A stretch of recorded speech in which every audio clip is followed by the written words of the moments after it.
Students, the previous class completed carbohydrates digestions. The carbohydrates, which are the parts may completely digestions, which parts may started the carbohydrates digestion. The completely carbohydrates digestions, complete detailed explained in the previous class. The next class the digestion of proteins. So digestion of proteins, the protein molecules in the food get 20 to 40% of the proteins in the food substances. Then 25 to 40% of the proteins in any food substances. So compulsory the proteins digestion is compulsory. The proteins finally end products with amino acids. The proteins nothing but amino acids. So amino acids the formation of the proteins. The proteins break down finally amino acids. So proteins the three parts the digestions. The digestion buccal cavity, the protein digestion stomach, the protein digestion small intestines. The protein digestion buccal cavity cannot digest proteins. Why? Because the buccal cavity releases only amylase enzymes releases. Cannot release the proteases enzymes. So the buccal cavity in the proteins cannot digest. So cannot digest the proteins in buccal cavity. So the semi-solids are bolus, the partially digestion of carbohydrates enter into the stomach through the esophagus. So the stomach is the bag-like structures, the 4 to 5 hours storage of food materials in stomach part. The stomach is the thick walls, so the number of gastric glands is present. So number of gastric glands and the activation of the gastric glands, the secretion to releases the gastric juice. The gastric juice releases inside the stomach part. The gastric juice containing the pepsin HCl,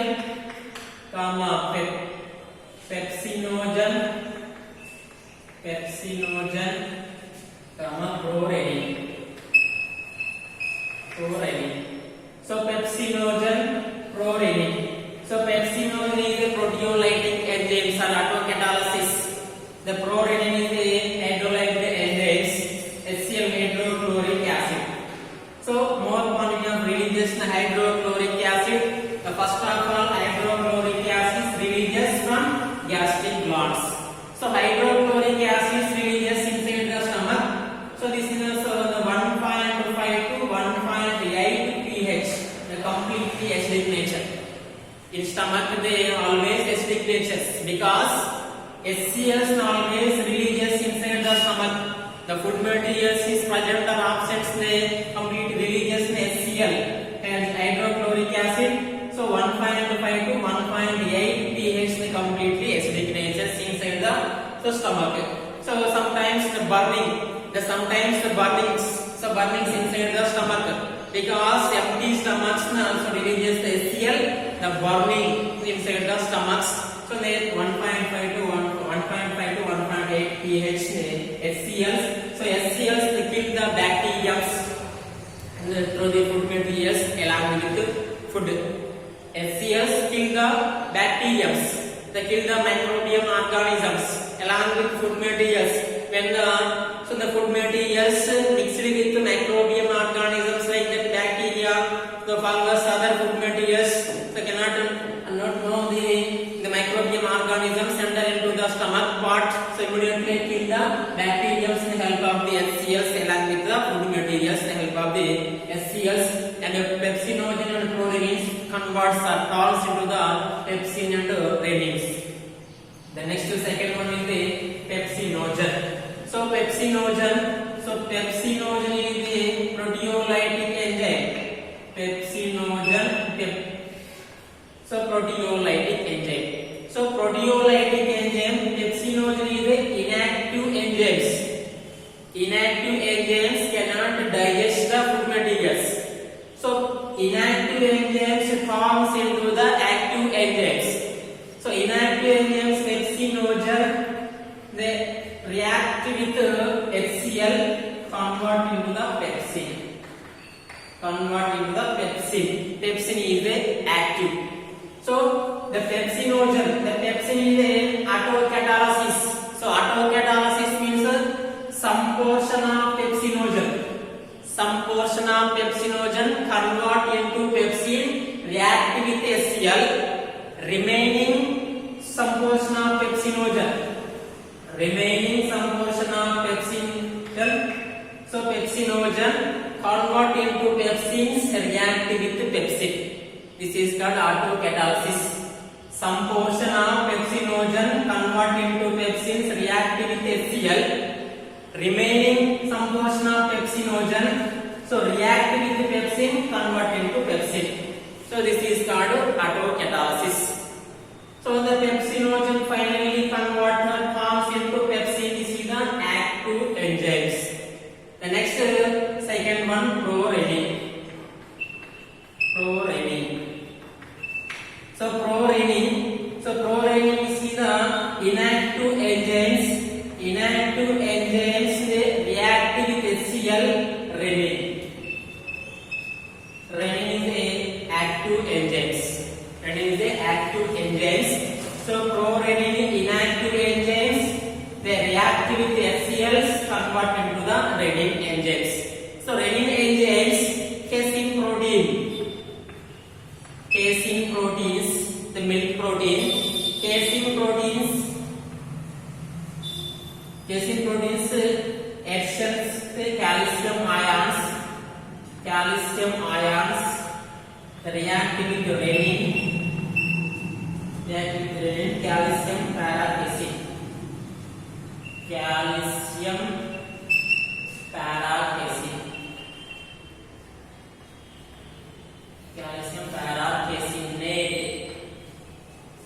So casein is a milk protein. Milk proteins additions with the calcium ions react with renin enzymes. They convert to the calcium paracaseinate. So calcium paracaseinate, this reactions the formation of the calcium paracaseinate. Calcium paracaseinate. Calcium paracaseinate react with pepsin. React with pepsin. Proteoses plus peptones. Proteoses plus peptones.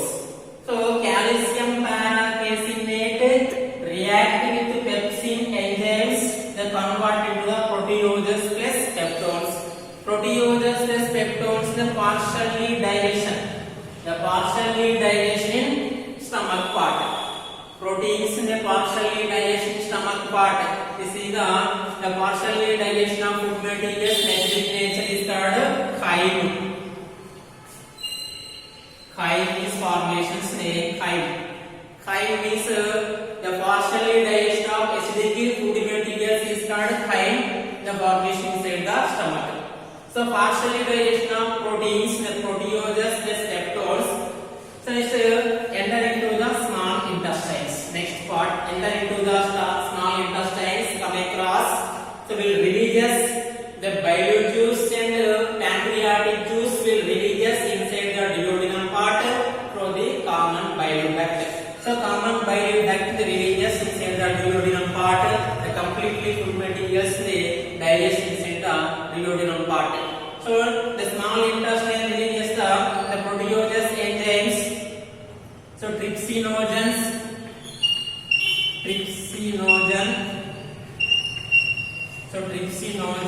convert into the trypsin. So convert into trypsin, reaction with enterokinase.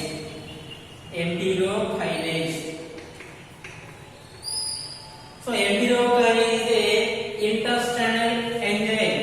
So succus entericus are intestinal enzymes. Enterokinase.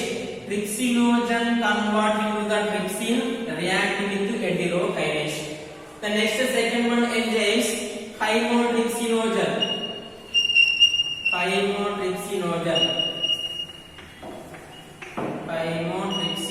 This is inactive enzyme. So inactive enzymes react with trypsin,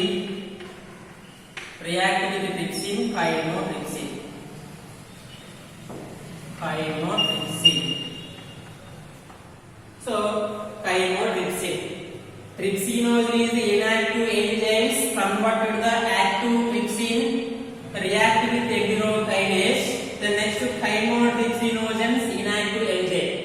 Chymotrypsinogen inactive enzymes convert into the active chymotrypsin react with trypsin. So trypsin and chymotrypsin. Trypsin and chymotrypsins already proteins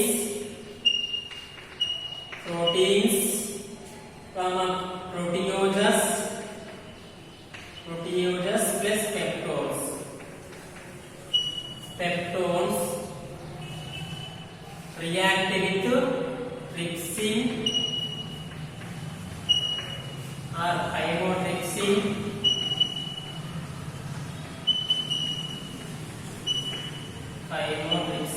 convert to the dipeptide plus amino acid. So dipeptide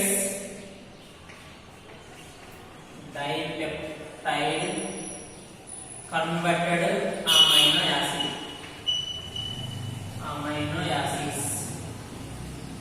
So react with dipeptidase.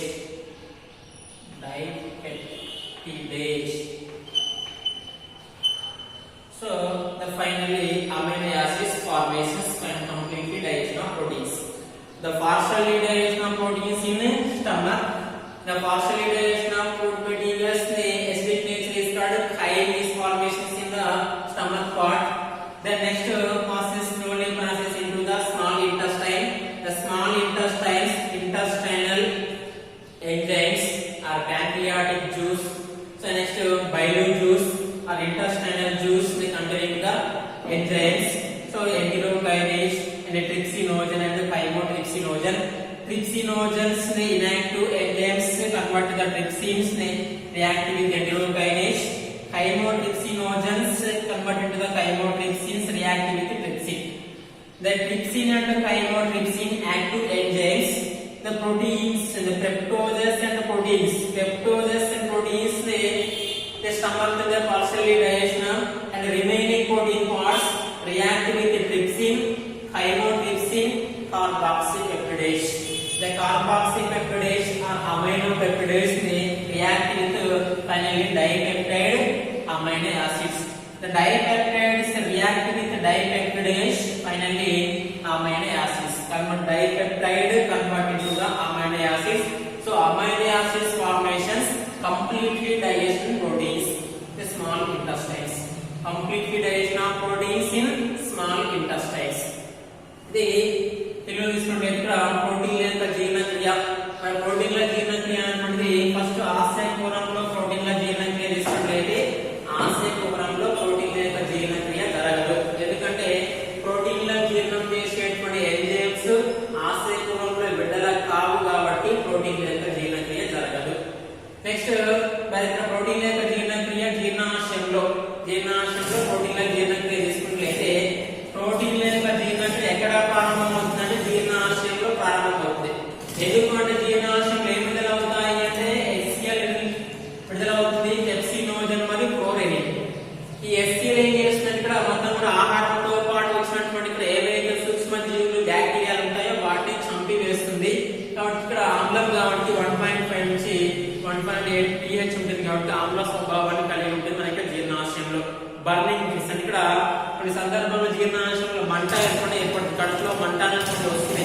ఎందుకు అంటే మనం ఆహారం తీసుకునే సమయంలో కూడా HCl విడుదలవుతుంది కాబట్టి అది HCl విడుదలైనప్పుడు ఆహారం లేనప్పుడు ఏమవుతుంది జీర్ణాశయం పైన శరీరం కాబట్టి కడుపులో మంట కూడా రావడానికి అవకాశం ఏర్పడుతుంది. మరి పెప్సినోజన్ క్లోరిన్ రెండు కూడా చైతన్య రహిత ఎంజైమ్లు కాబట్టి చైతన్యవంతంగా మార్చాలి. దీంట్లో పెప్సినోజన్ అనేది ఇక్కడ చైతన్య రహిత ఎంజైమ్ ని చైతన్యవంతంగా మారుస్తుంది. దేని సమక్షంలో అంటే HCl సమక్షంలో. మరి ఇక్కడ పెప్సినోజన్ అనేది ఇక్కడ ఆటోకెటలైటిక్ ఎంజైమ్ అంటారు. ఎందుకంటే కొంత పెప్సినోజన్ అనేది HCl సమక్షంలో పెప్సిన్ గా మారితే మిగిలిన పెప్సినోజన్ అనేది పెప్సినే మళ్ళీ పెప్సిన్ గా మార్చబడుతుంది. దీన్ని ఆటోకెటలైటిక్ ఎంజైమ్ గా పేర్కొనడం జరుగుతుంది. ఆ తర్వాత క్లోరిన్. ఈ క్లోరిన్ అనేది ఇక్కడ ఎక్కువగా ఇన్ఫాంట్స్ చిన్న పిల్లలు ఎక్కువగా రిలీజ్ అవుతుంది. ఇక్కడ ఈ ప్రోటీన్ అనేటువంటి HCl సమక్షంలో రెనిన్ గా మార్చబడుతుంది. ఈ రెనిన్ ఎంజైమ్స్ అనేటువంటి మోస్ట్లీ సీక్రెషన్స్ ఇన్ ఇన్ఫాంట్స్ అంటే చిన్న పిల్లలు ఎక్కువగా విడుదల కావడం జరుగుతుంది. మరి ఇది ఏం చేస్తుందంటే కేసిన్ ప్రోటీన్. ఈ కేసిన్ ఎక్కడ ఉంటుందంటే పాలలో ఉంటుంది. ఈ పాలలో ఉన్నటువంటి ప్రోటీన్ అనేటువంటి దేంతో కలుస్తుంది అంటే కాల్షియం అయాన్లతో కలిసి కాల్షియం పారాకేసినేట్ గా మార్చబడుతుంది. ఈ కాల్షియం పారాకేసినేట్ దేని సమక్షంలో మార్చబడుతుంది అంటే రెనిన్ అనేటువంటి ఎంజైమ్ సమక్షంలో మార్చబడుతుంది. మరి ఇక్కడ ఏర్పడినటువంటి కాల్షియం పారాకేసినేట్ అనేటువంటిది మళ్ళీ ఇక్కడ ఉండేటువంటి పెప్సిన్ సమక్షంలో ప్రోటీయోజెస్ మరియు పెప్టోన్ గా మార్చబడుతుంది. అంటే అమైనో ఆమ్లాలు ఏర్పడలేదు కాబట్టి ప్రోటీన్ యొక్క జీర్ణక్రియ పాక్షికంగా మాత్రమే జీర్ణాశయంలో జరుగుతుందని చెప్పుకోవాల్సి ఉంటుంది. నెక్స్ట్ ఎక్కడికి వస్తుంది? ఇక్కడ పాక్షికంగా జీర్ణమైన ఆహారం ఎక్కడికి వస్తుందంటే ఇక్కడ చిన్న ప్రేగులోకి రావడం జరుగుతుంది. మరి చిన్న ప్రేగులోకి వచ్చిన తర్వాత ఏమవుతుంది? ఇక్కడ నెక్స్ట్ మిగిలినటువంటి ప్రోటీన్ యొక్క జీర్ణక్రియ జరగాలి.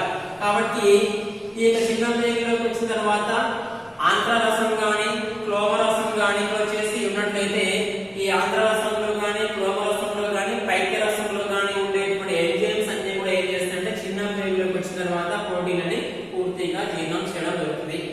దాంట్లో ట్రిప్సినోజన్ గాని కైమోట్రిప్సినోజన్ గాని ఇవి కూడా చైతన్య రహితమైన ఎంజైమ్లు కాబట్టి వీటిని చైతన్యవంతంగా మార్చడం కోసం ట్రిప్సినోజన్ అనేటువంటిది ఎండోక్రైనేజ్ ఎంజైమ్ సమక్షంలో ట్రిప్సిన్ గా మార్చబడుతుంది, చైతన్యవంతమవుతుంది.